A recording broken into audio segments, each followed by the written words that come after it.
सुरुवात करूया. श्रीकांतजी, खरं तर काही दिवसांपूर्वी गडकरीजी आले होते कट्ट्यावर, तेव्हा त्यांना प्रश्न विचारल्यावर ते म्हणाले होते की माझी जी पॉलिटिकल लेगसी आहे ती मी माझ्या मुलांना देणार नाही, कारण त्याच्यावर माझ्या कार्यकर्त्यांचा हक्क आहे.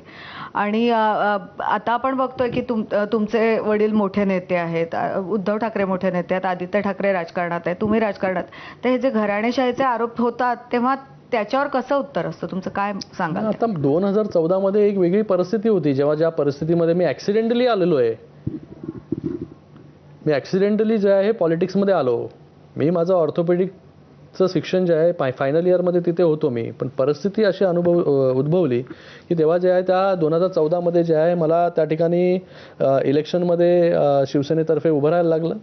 पण त्यानंतर तुम्हाला तुमचे कॅपेबिलिटीज जे आहे ते प्रूव्ह करायला लागतात आणि त्याच्यानंतरच लोक जे आहेत ते तुम्हाला स्वीकारत असतात. 2019ची निवडणूक झाली, त्याच्यापेक्षा जास्त मताधिक्य मिळालं. 2024ची निवडणूक झाली, त्याच्यामध्ये मताधिक्य चांगलं मिळालं. तर अशा या परिस्थितीमध्ये मला वाटतं जो काम करेल त्याला जे आहे लोक त्या ठिकाणी संधी देण्याचं काम करत असतात. आणि मला वाटतं कार्यकर्त्यांना देखील, जो कार्यकर्ता आता काम करतो त्याला ह्या सगळ्याच निवडणुकीमध्ये जे आहे संधी देण्याचं काम प्रत्येक पक्षाकडून होतं. आज आमच्या नगरपालिकेमध्ये तर एक 22 वर्षाची मुलगी होती, ती नगराध्यक्ष म्हणून निवडून आली सोलापूरमधून. चांगले काही डॉक्टर्स आहेत, इंजिनियर्स आहेत, ज्यांना कुठलंच पॉलिटिकल बॅकग्राऊंड नाही, असे देखील लोक जे आहेत ती येत आहेत पॉलिटिक्समध्ये. त्यांचं स्वागतही पक्ष करतोय, त्यांना जबाबदारीही पक्ष देतोय.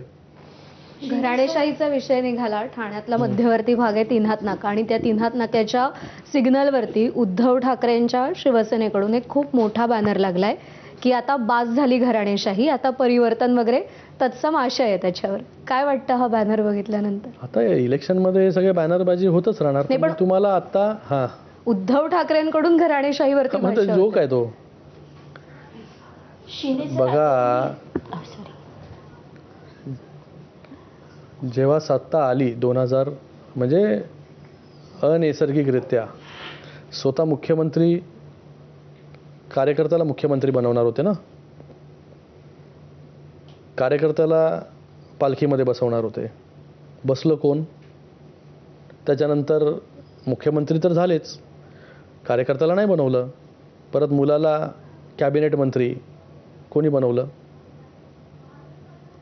तर सो बॅनरबाजी वगैरे करताना थोडंसं तरी बॅकग्राऊंडचा म्हणजे इतिहासाचा विचार केला पाहिजे की आपण काय केलंय करून. सर, आपण म्हणता की कार्यकर्त्यांची निवडणूक आहे, पण जेव्हा वेळ येते कार्यकर्त्यांना निवडून देण्याची, मग जे नवीन पक्षप्रवेश करतात त्यांना उमेदवारी दिली जाते आणि खरा कार्यकर्ता बंडखोरी करतो. तर अशा वेळेला मग पक्ष काय करणार आणि खरा कार्यकर्ता काय करणार?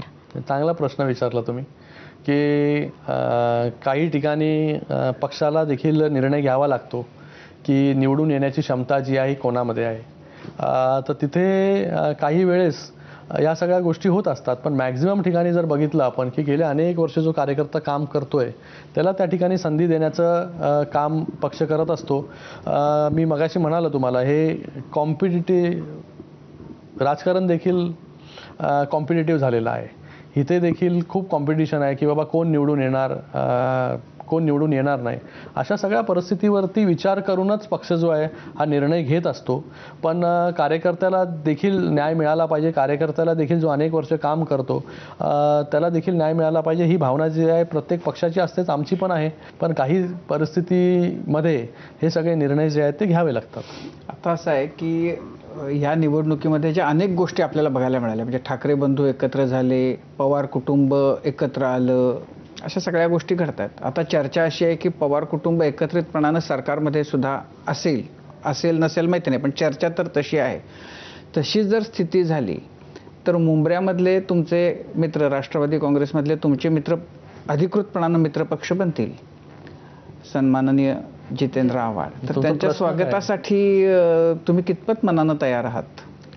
बघा, कोणाला आता कोणाबरोबर मर्जर करायचं आहे किंवा सत्तेमध्ये यायचं आहे, मला वाटतं हा वरिष्ठांचा प्रश्न आहे. तर त्यांना विचारलेलं बरं पडेल.